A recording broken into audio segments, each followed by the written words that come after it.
Story 10. The Adventure of the Noble Bachelor. The Lord St. Simon marriage and its curious termination have long ceased to be a subject of interest in those exalted circles in which the unfortunate bridegroom moves. Fresh scandals have eclipsed it, and their more piquant details have drawn the gossips away from this 4-year-old drama. As I have reason to believe, however, that the full facts have never been revealed to the general public, and as my friend Sherlock Holmes had a considerable share in clearing the matter up, I feel that no memoir of him would be complete without some little sketch of this remarkable episode. It was a few weeks before my own marriage, during the days when I was still sharing rooms with Holmes in Baker Street, that he came home from an afternoon stroll to find a letter on the table waiting for him. I had remained indoors all day, for the weather had taken a sudden turn to rain, with high autumnal winds, and the Jezail bullet which I had brought back in one of my limbs as a relic of my Afghan campaign throbbed with dull persistence. With my body in one easy chair and my legs upon another, I had surrounded myself with a cloud of newspapers, until at last, saturated with the news of the day, I tossed them all aside and lay listless, watching the huge crest and monogram upon the envelope upon the table, and wondering lazily who my friend's noble correspondent could be. "Here is a very fashionable epistle," I remarked as he entered. "Your morning letters, if I remember right, were from a fishmonger and a tide-waiter." "Yes, my correspondence is certainly the charm of variety," he answered, smiling, "and the humbler are usually the more interesting. This looks like one of those unwelcome social summonses which call upon a man either to be bored or to lie." He broke the seal and glanced over the contents. "Oh, come, it may prove to be something of interest after all." "Not social, then?" "No, distinctly professional." "And from a noble client?" "One of the highest in England." "My dear fellow, I congratulate you."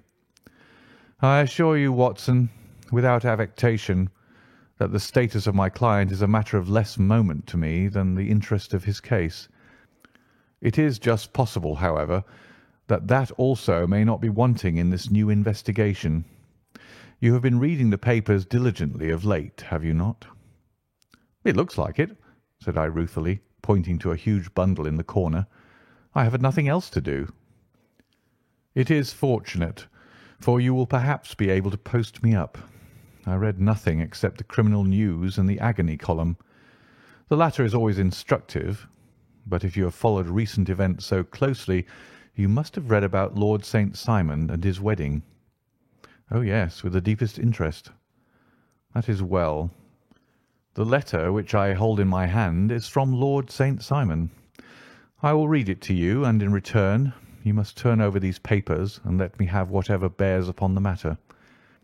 This is what he says: "My dear Mr. Sherlock Holmes, Lord Backwater tells me that I may place implicit reliance upon your judgment and discretion.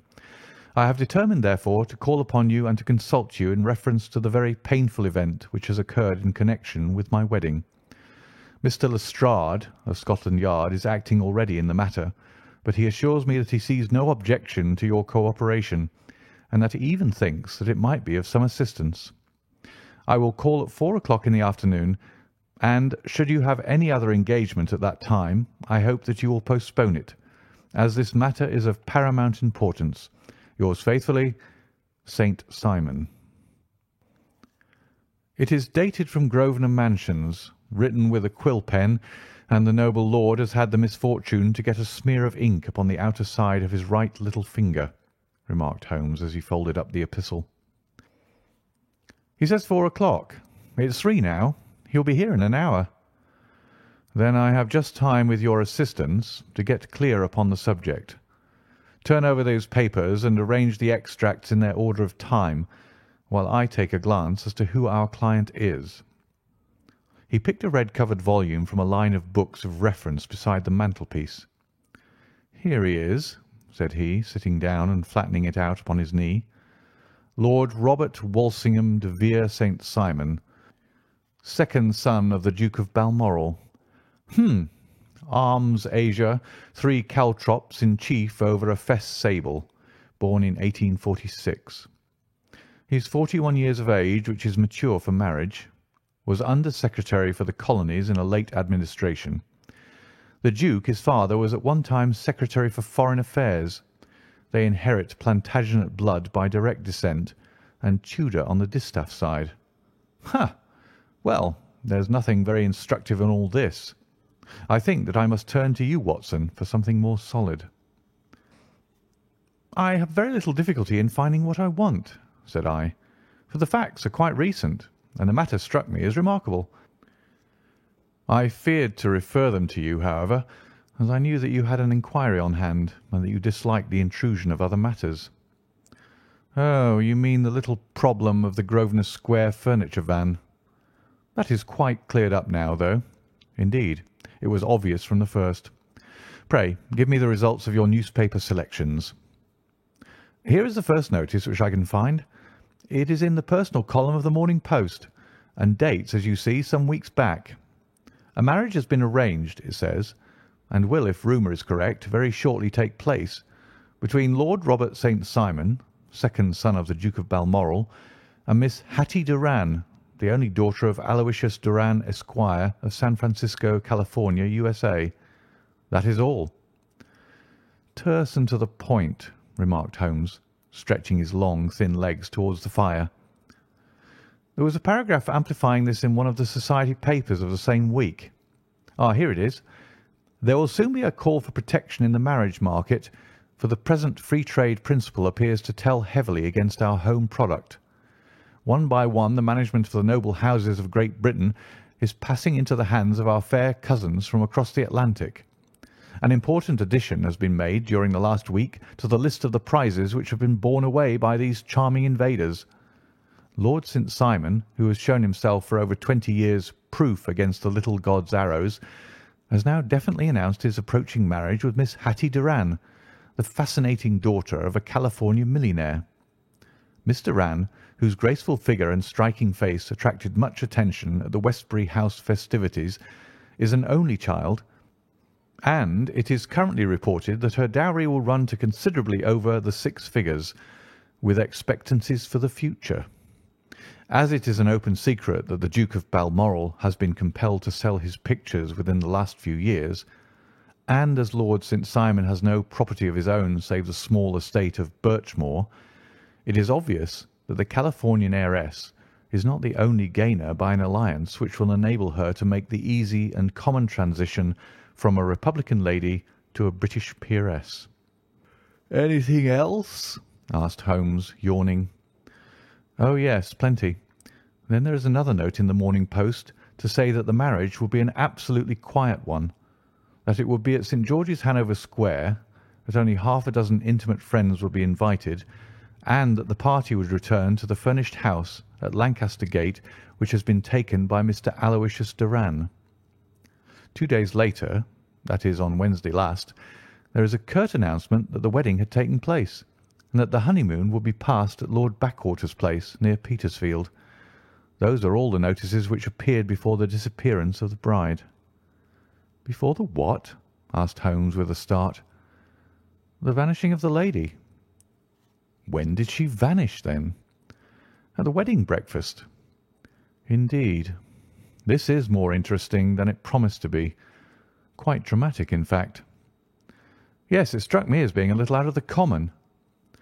"They often vanish before the ceremony, and occasionally during the honeymoon, but I cannot call to mind anything quite so prompt as this. Pray let me have the details." "I warn you that they are very incomplete." "Perhaps we may make them less so." "Such as they are set forth in a single article of a morning paper of yesterday, which I will read to you. It is headed, 'Singular Occurrence at a Fashionable Wedding.' The family of Lord Robert St. Simon has been thrown into the greatest consternation by the strange and painful episodes which have taken place in connection with his wedding. The ceremony, as shortly announced in the papers of yesterday, occurred on the previous morning, but it is only now that it has been possible to confirm the strange rumours which have been so persistently floating about. In spite of the attempts of the friends to hush the matter up, So much public attention has now been drawn to it that no good purpose can be served by affecting to disregard what is a common subject for conversation. The ceremony, which was performed at St. George's, Hanover Square, was a very quiet one, no one being present save the father of the bride, Mr. Aloysius Doran, the Duchess of Balmoral, Lord Backwater, Lord Eustace, and Lady Clara St. Simon, the younger brother and sister of the bridegroom, and Lady Alicia Whittington.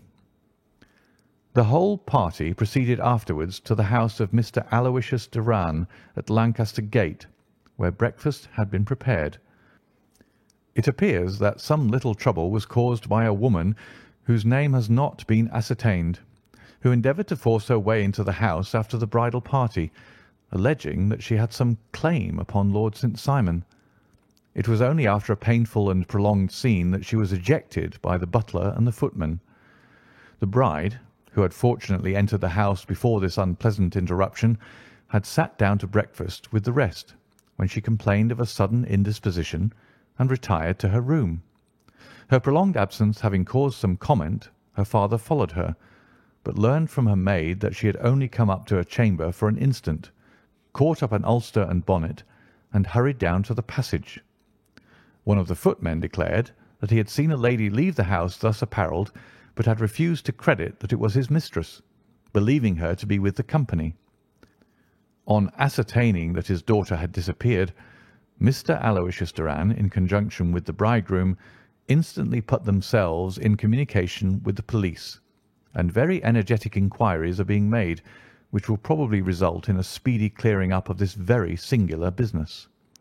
Up to a late hour last night, however, nothing had transpired as to the whereabouts of the missing lady. There are rumours of foul play in the matter, and it is said that the police have caused the arrest of the woman who had caused the original disturbance, in the belief that from jealousy or some other motive she may have been concerned in the strange disappearance of the bride. And that is all? Only one little item in another of the morning papers, but it is a suggestive one. And it is that Miss Flora Miller, the lady who had caused the disturbance, has actually been arrested. It appears that she was formerly a danseuse at the Allegro, and that she has known the bridegroom for some years. There are no further particulars, and the whole case is in your hands now, so far as it has been set forth in the public press. And an exceedingly interesting case it appears to be. I would not have missed it for worlds. But there is a ring at the bell, Watson, and as the clock makes it a few minutes after 4, I have no doubt that this will prove to be our noble client. Do not dream of going, Watson, for I very much prefer having a witness, if only as a check to my own memory.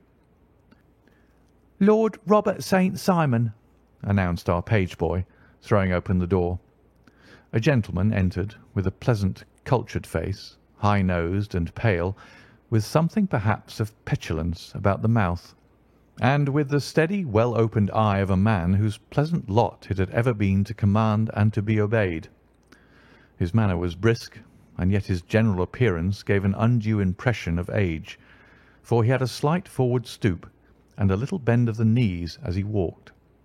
His hair, too, as he swept off his very curly-brimmed hat, was grizzled round the edges and thin upon the top. As to his dress, it was careful to the verge of foppishness, with high collar, black frock-coat, white waistcoat, yellow gloves, patent leather shoes, and light-coloured gaiters. He advanced slowly into the room, turning his head from left to right, and swinging in his right hand the cord which held his golden eyeglasses. "Good day, Lord St. Simon," said Holmes, rising and bowing. "Pray take the basket chair. This is my friend and colleague, Dr. Watson. Draw up a little to the fire, and we will talk this matter over." "A most painful matter to me, as you can most readily imagine, Mr. Holmes. I have been cut to the quick. I understand that you have already managed several delicate cases of this sort, though I presume that they were hardly from the same class of society." "No, I am descending." "I beg pardon?" "My last client of the sort was a king." "Oh, really? I had no idea. And which king? The King of Scandinavia. What? Had he lost his wife? You can understand, said Holmes suavely, that I extend to the affairs of my other clients the same secrecy which I promised to you in yours. Of course. Very right. Very right. I'm sure I beg pardon. As to my own case, I am ready to give you any information which may assist you in forming an opinion. Thank you. I have already learned all that is in the public prints, nothing more. I presume that I may take it as correct, this article, for example, as to the disappearance of the bride. Lord St. Simon glanced over it. Yes, it is correct, as far as it goes. But it needs a great deal of supplementing before anyone could offer an opinion. I think that I may arrive at my facts most directly by questioning you. Pray do so. When did you first meet Miss Hatty Doran? In San Francisco a year ago. You were travelling in the States? Yes. Did you become engaged then? No. But you were on a friendly footing. I was amused by her society, and she could see that I was amused. Her father is very rich. He is said to be the richest man on the Pacific slope. And how did he make his money? In mining. He had nothing a few years ago. Then he struck gold, invested it, and came up by leaps and bounds. Now, what is your own impression as to the young lady's, your wife's character? The nobleman swung his glasses a little faster and stared down into the fire. You see, Mr. Holmes, said he, my wife was 20 before her father became a rich man. During that time she ran free in a mining camp and wandered through woods or mountains, so that her education has come from nature rather than from the schoolmaster. She is what we call in England a tomboy, with a strong nature, wild and free, unfettered by any sort of traditions. She is impetuous, volcanic, I was about to say. She is swift in making up her mind and fearless in carrying out her resolutions. On the other hand, I would not have given her the name which I have the honour to bear. He gave a little stately cough. Had I not thought her to be at bottom a noble woman. I believe that she is capable of heroic self-sacrifice, and that anything dishonourable would be repugnant to her. Have you her photograph? I brought this with me. He opened a locket and showed us the full face of a very lovely woman. It was not a photograph, but an ivory miniature, and the artist had brought out the full effect of the lustrous black hair, the large dark eyes, and the exquisite mouth. Holmes gazed long and earnestly at it. Then he closed the locket and handed it back to Lord St. Simon. The young lady came to London then, and you renewed your acquaintance? Yes. Her father brought her over for this last London season. I met her several times, became engaged to her, and have now married her. She brought, I understand, a considerable dowry. A fair dowry, not more than is usual in my family. And this, of course, remains to you, since the marriage is a fait accompli. I really have made no inquiries on the subject. Very naturally not. Did you see Miss Doran on the day before the wedding? Yes. Was she in good spirits? Never better. She kept talking of what we should do in our future lives. Indeed. That is very interesting. And on the morning of the wedding? She was as bright as possible, at least until after the ceremony. And did you observe any change in her then? Well, to tell the truth, I saw then the first signs that I had ever seen that her temper was just a little sharp. The incident, however, was too trivial to relate, and can have no possible bearing upon the case. Pray let us have it, for all that. Oh, it is childish. She dropped her bouquet as we went towards the vestry. She was passing the front pew at the time, and it fell over into the pew. There was a moment's delay, but the gentleman in the pew handed it up to her again, and it did not appear to be the worse for the fall. Yet when I spoke to her of the matter, she answered me abruptly, and in the carriage on our way home she seemed absurdly agitated over this trifling cause." "Indeed. You say that there was a gentleman in the pew. Some of the general public were present, then?" "Oh, yes. It is impossible to exclude them when the church is open." "This gentleman was not one of your wife's friends?" "No, no. I call him a gentleman by courtesy, but he was quite a common-looking person. I hardly noticed his appearance. But really, I think that we are wandering rather far from the point." Lady St. Simon, then, returned from the wedding in a less cheerful frame of mind than she had gone to it. What did she do on re-entering her father's house? "I saw her in conversation with her maid." "And who is her maid?" "Alice is her name. She is an American, and came from California with her." "A confidential servant?" "A little too much so. It seemed to me that her mistress allowed her to take great liberties. Still, of course, in America they look upon these things in a different way." "How long did she speak to this Alice?" "Oh, a few minutes. I had something else to think of." "You did not overhear what they said?" "Lady St. Simon said something about jumping a claim. She was accustomed to use slang of the kind. I have no idea what she meant." "American slang is very expressive sometimes. And what did your wife do when she finished speaking to her maid?" "She walked into the breakfast room." "On your arm?" "No, alone. She was very independent in little matters like that. Then, after we had sat down for 10 minutes or so, she rose hurriedly, muttered some words of apology, and left the room. She never came back." "But this maid Alice, as I understand, deposes that she went to her room, covered her bride's dress with a long ulster, put on a bonnet, and went out." "Quite so. And she was afterwards seen walking into Hyde Park in company with Flora Miller, a woman who is now in custody, and who had already made a disturbance at Mr. Doran's house that morning." "Ah, yes.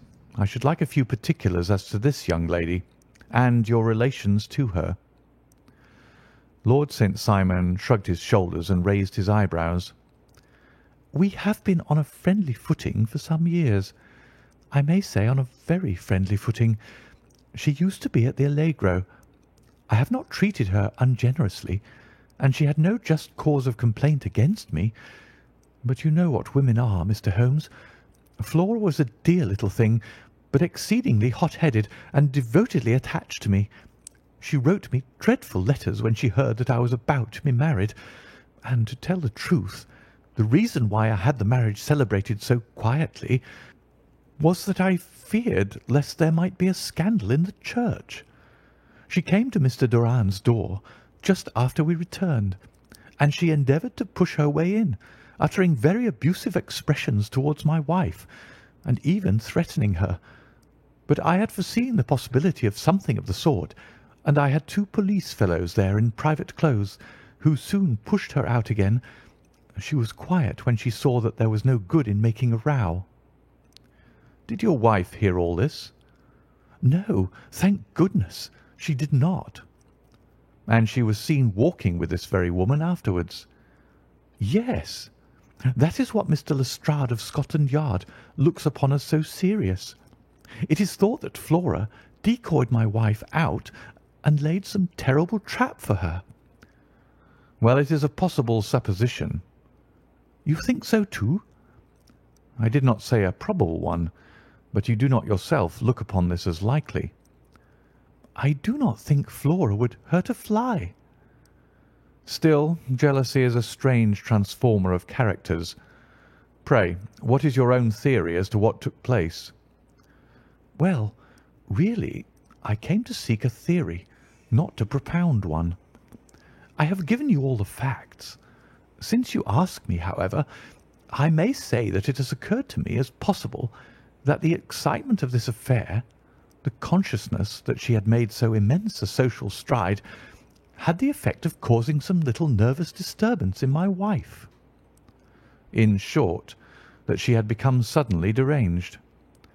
Well, really, when I consider that she has turned her back, I will not say upon me, but upon so much that many have aspired to without success, I can hardly explain it in any other fashion. Well, certainly that is also a conceivable hypothesis, said Holmes, smiling. And now, Lord St. Simon, I think that I have nearly all my data. May I ask whether you were seated at the breakfast table so that you could see out of the window? We could see the other side of the road and the park. Quite so. Then I do not think that I need to detain you longer. I shall communicate with you. Should you be fortunate enough to solve this problem, said our client, rising. I have solved it. Eh? What was that? I say that I have solved it. Where, then, is my wife? That is a detail which I shall speedily supply. Lord St. Simon shook his head. I am afraid that it will take wiser heads than yours or mine, he remarked, and bowing in a stately, old-fashioned manner, he departed. It is very good of Lord St. Simon to honour my head by putting it on a level with his own, said Sherlock Holmes, laughing. I think that I shall have a whisky and soda and a cigar after all this cross-questioning. I had formed my conclusions as to the case before our client came into the room. My dear Holmes, I have notes of several similar cases, though none, as I remarked before, which were quite as prompt. My whole examination served to turn my conjecture into a certainty. Circumstantial evidence is occasionally very convincing, as when you find a trout in the milk, to quote Thoreau's example. But I've heard all that you've heard. Without, however, the knowledge of pre-existing cases, which serves me so well. There was a parallel instance in Aberdeen some years back, and something on very much the same lines at Munich the year after the Franco-Prussian War. It is one of these cases. But hello, here is Lestrade. Good afternoon, Lestrade. You will find an extra tumbler upon the sideboard, and there are cigars in the box. The official detective was attired in a pea jacket and cravat, which gave him a decidedly nautical appearance, and he carried a black canvas bag in his hand. With a short greeting, he seated himself and lit the cigar which had been offered to him. "What's up, then?" asked Holmes with a twinkle in his eye. "You look dissatisfied." "And I feel dissatisfied. It's this infernal St. Simon marriage case. I can make neither head nor tail of the business." "Really? You surprise me." "Who ever heard of such a mixed affair? Every clue seems to slip through my fingers. I've been at work upon it all day." "And very wet it seems to have made you," said Holmes, laying his hand upon the arm of the pea jacket. "Yes, I've been dragging the Serpentine." "In heaven's name, what for?" "In search of the body of the Lady St. Simon." Sherlock Holmes leaned back in his chair and laughed heartily. "Have you dragged the basin of Trafalgar Square fountain?" he asked. "Why? What do you mean?" "Because you have just as good a chance of finding this lady in the one as in the other." Lestrade shot an angry glance at my companion. "I suppose you know all about it," he snarled. "Well, I have only just heard the facts, but my mind is made up." "Oh, indeed. Then you think that the Serpentine plays no part in the matter?" "I think it very unlikely." "Then perhaps you will kindly explain how it is that we found this in it." He opened his bag as he spoke, and tumbled onto the floor a wedding dress of watered silk, a pair of white satin shoes, and a bride's wreath and veil, all discoloured and soaked in water. "There," said he, putting a new wedding ring upon the top of the pile. "There is a little nut for you to crack, Mr. Holmes." "Oh, indeed," said my friend, blowing blue rings into the air. "You dragged them from the Serpentine?" "No, They were found floating near the margin by a park keeper. They had been identified as her clothes, and it seemed to me that if the clothes were there, the body would not be far off. By the same brilliant reasoning, every man's body is to be found in the neighbourhood of his wardrobe. And pray, what did you hope to arrive at through this?" "At some evidence implicating Flora Miller in the disappearance." "I am afraid that you will find it difficult." "Are you indeed now?" cried Lestrade with some bitterness. "I am afraid, Holmes, that you are not very practical with your deductions and your inferences. You have made 2 blunders in as many minutes. This dress does implicate Miss Flora Miller." "And how?" "In the dress is a pocket. In the pocket is a card case. In the card case is a note. And here is the very note." He slapped it down upon the table in front of him. "Listen to this. 'You will see me when all is ready. Come at once. F.H.M.' Now, my theory all along has been that Lady St. Simon was decoyed away by Flora Miller, and that she, with confederates no doubt, was responsible for her disappearance. Here, signed with her initials, is the very note which was no doubt quietly slipped into her hand at the door and which lured her within their reach." "Very good, Lestrade," said Holmes, laughing. "You really are very fine indeed. Let me see it." He took up the paper in a listless way, but his attention instantly became riveted, and he gave a little cry of satisfaction. "This is indeed important," said he. "Ha! You find it so?" "Extremely so. I congratulate you warmly." Lestrade rose in his triumph and bent his head to look. "Why," he shrieked, "you're looking at the wrong side." "On the contrary, this is the right side." "The right side? You're mad. Here is the note written in pencil over here." "And over here is what appears to be the fragment of a hotel bill, which interests me deeply." "There's nothing in it. I looked at it before," said Lestrade. "October 4th, rooms 8 shillings, breakfast 2 shillings 6pence, cocktail 1 shilling, lunch 2 shillings 6pence, glass sherry 8 pence. I see nothing in that." "Very likely not. It is most important all the same. As to the note, it is important also, or at least the initials are. So I congratulate you again." "I've wasted time enough," said Lestrade, rising. "I believe in hard work and not in sitting by the fire spinning fine theories. Good day, Mr. Holmes, and we shall see which gets to the bottom of the matter first." He gathered up the garments, thrust them into the bag, and made for the door. "Just one hint to you, Lestrade," drawled Holmes before his rival vanished. "I will tell you the true solution of the matter. Lady St. Simon is a myth. There is not, and there never has been, any such person." Lestrade looked sadly at my companion. Then he turned to me, tapped his forehead 3 times, shook his head solemnly, and hurried away. He had hardly shut the door behind him when Holmes rose to put on his overcoat. "There is something in what the fellow says about outdoor work," he remarked. "So I think, Watson, that I must leave you to your papers for a little." It was after 5 o'clock when Sherlock Holmes left me, but I had no time to be lonely, for within an hour there arrived a confectioner's man with a very large flat box. This he unpacked with the help of a youth whom he had brought with him, and presently, to my very great astonishment, a quite epicurean little cold supper began to be laid out upon our humble lodging-house mahogany. There were a couple of brace of cold woodcock, a pheasant, a pâté de foie gras pie, with a group of ancient and cobwebby bottles.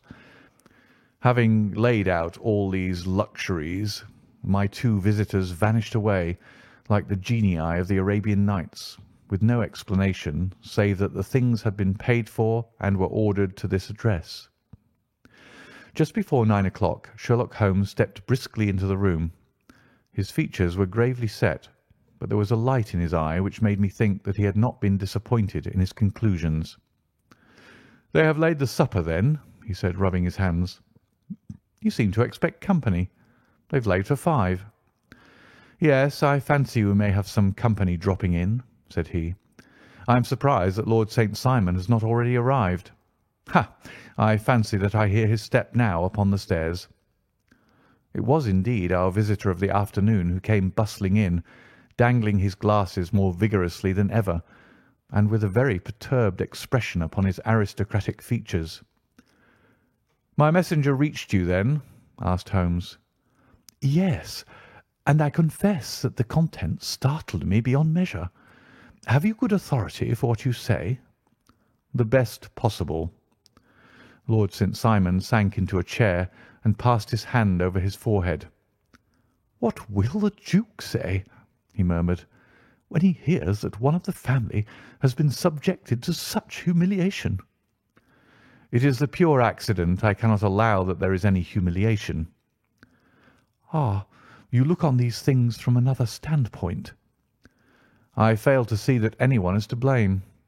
I can hardly see how the lady could have acted otherwise, though her abrupt method of doing it was undoubtedly to be regretted. Having no mother, she had no one to advise her at such a crisis." "It was a slight, sir, a public slight," said Lord St. Simon, tapping his fingers upon the table.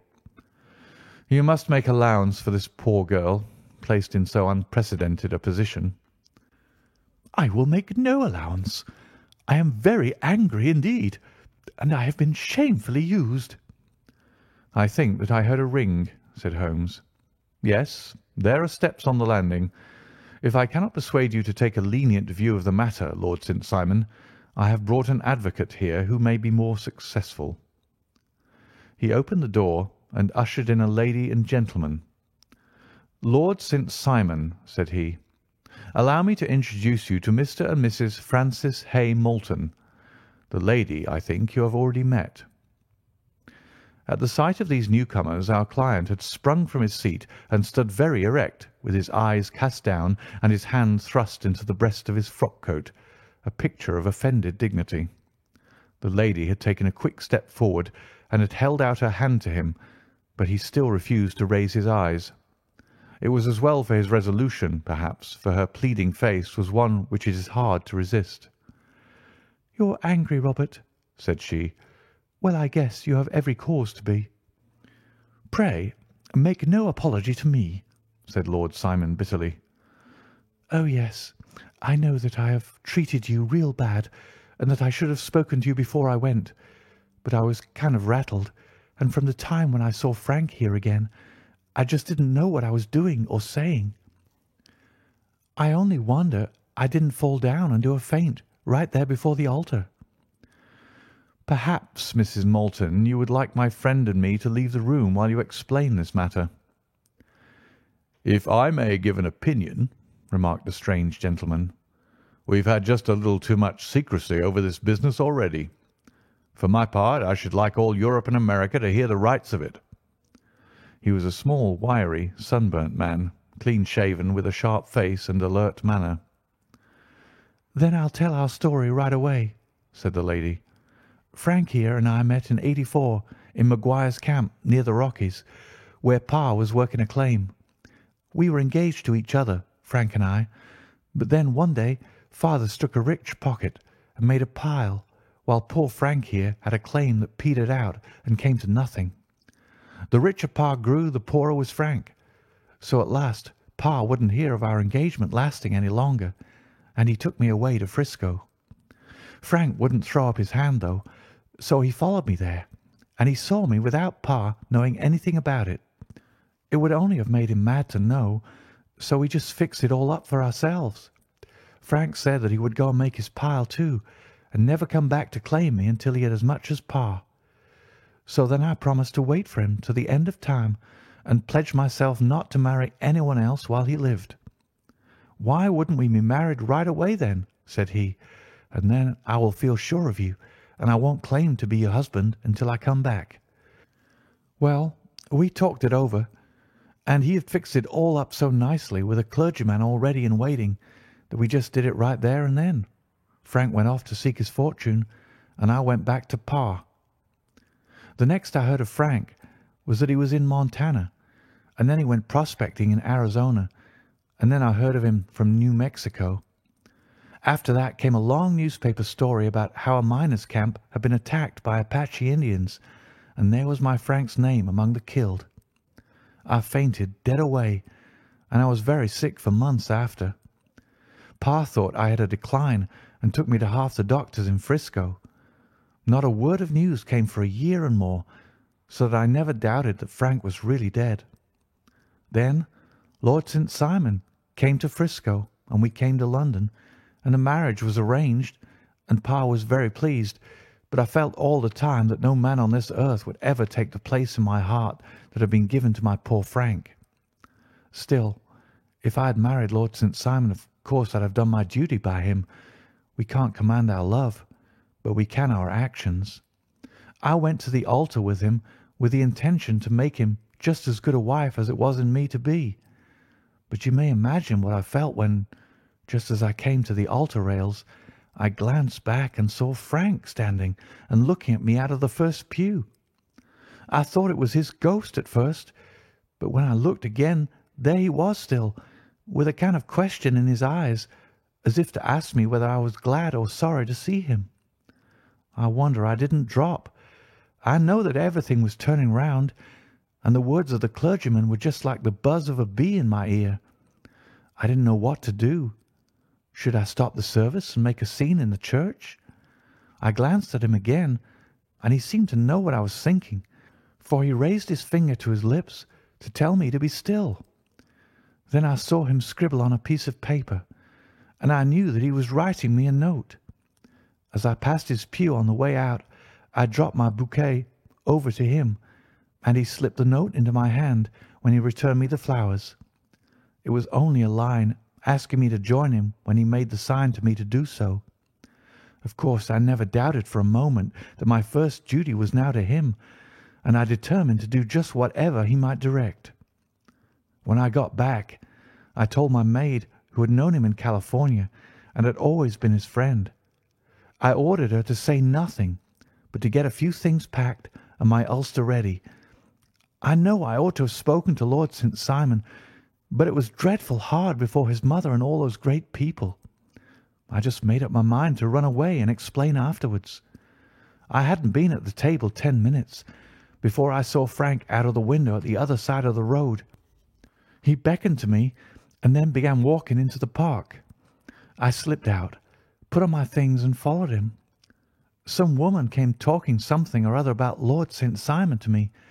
Seemed to me from the little I heard as if he had had a little secret of his own before marriage also. But I managed to get away from her and soon overtook Frank. We got into a cab together, and away we drove to some lodgings he had taken in Gordon Square.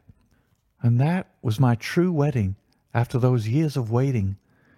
Frank had been a prisoner among the Apaches, had escaped, came on to Frisco, found that I had given him up for dead and had gone to England, followed me there, and had come upon me at last on the very morning of my second wedding. "I saw it in a paper," explained the American. "It gave the name and the church, but not where the lady lived." Then we had a talk as to what we should do, and Frank was all for openness. But I was so ashamed of it all that I felt as if I should like to vanish away and never see any of them again, just sending a line to Pa, perhaps, to show him that I was alive. It was awful to me to think of all those lords and ladies sitting round that breakfast table and waiting for me to come back. So Frank took my wedding clothes and things and made a bundle of them so that I should not be traced, and dropped them away somewhere where no one could find them. It is likely that we should have gone on to Paris tomorrow, only that this good gentleman, Mr. Holmes, came round to us this evening, though how he found us is more than I can think, and he showed us very clearly and kindly that I was wrong and that Frank was right, and that we should be putting ourselves in the wrong if we were so secret.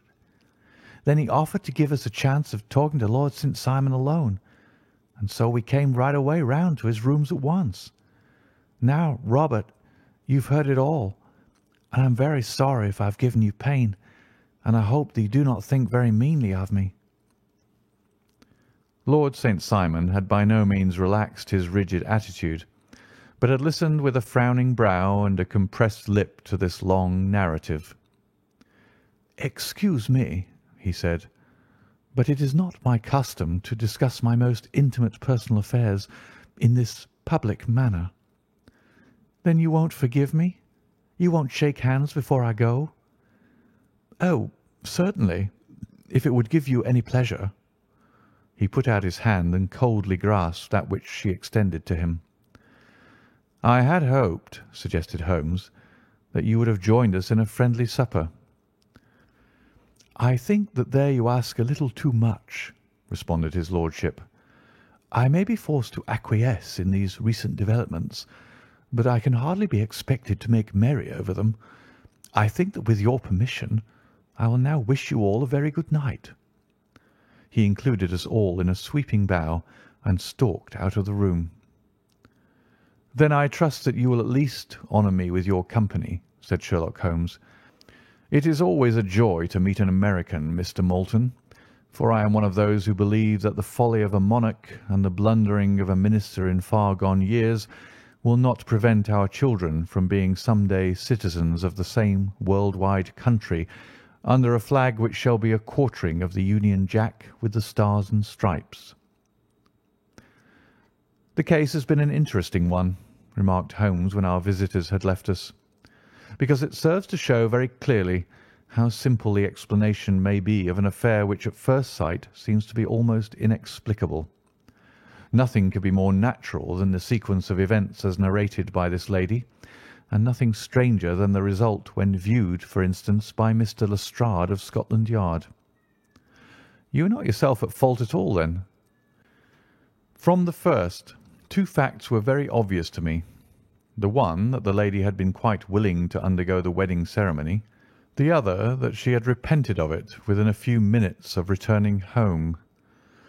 Obviously something had occurred during the morning, then, to cause her to change her mind. What could that something be? She could not have spoken to anyone when she was out, for she had been in the company of the bridegroom. Had she seen someone, then? If she had, it must be someone from America, because she had spent so short a time in this country that she could hardly have allowed anyone to acquire so deep an influence over her that the mere sight of him would induce her to change her plans so completely. You see, we have already arrived, by a process of exclusion, at the idea that she might have seen an American. Then, who could this American be, and why should he possess so much influence over her? It might be a lover, it might be a husband. Her young womanhood had, I knew, been spent in rough scenes and under strange conditions. So far I had got before I ever heard Lord St. Simon's narrative. When he told us of a man in a pew, of the change in the bride's manner, of so transparent a device for obtaining a note as the dropping of a bouquet, of her resort to her confidential maid, and of a very significant allusion to claim jumping, which in miners' parlance means taking possession of that which another person has a prior claim to, the whole situation became absolutely clear. She had gone off with a man, and the man was either a lover or was a previous husband, the chances being in the favour of the latter. And how in the world did you find them? It might have been difficult, but friend Lestrade held information in his hands the value of which he did not himself know. The initials were, of course, of the highest importance, but more valuable still was it to know that within a week he had settled his bill at one of the most select London hotels. How did you deduce the select? By the select prices. 8 shillings for a bed and 8 pence for a glass of sherry pointed to one of the most expensive hotels. There are not many in London which charge at that rate. In the second one, which I visited in Northumberland Avenue, I learned by an inspection of the book that Francis H. Moulton, an American gentleman, had left only the day before, and on looking over the entries against him I came upon the very items which I had seen in the duplicate bill. His letters were to be forwarded to 226 Gordon Square. So Thither I travelled, and being fortunate enough to find the loving couple at home, I ventured to give them some paternal advice, and to point out to them that it would be better in every way that they should make their position a little clearer both to the general public and to Lord St. Simon in particular. I invited them to meet him here, and, as you see, I made him keep the appointment. But with no very good result, I remarked. His conduct was certainly not very gracious. "Ah, Watson," said Holmes, smiling, "perhaps you would not be very gracious either, if, after all the trouble of wooing and wedding, you found yourself deprived in an instant of wife and of fortune.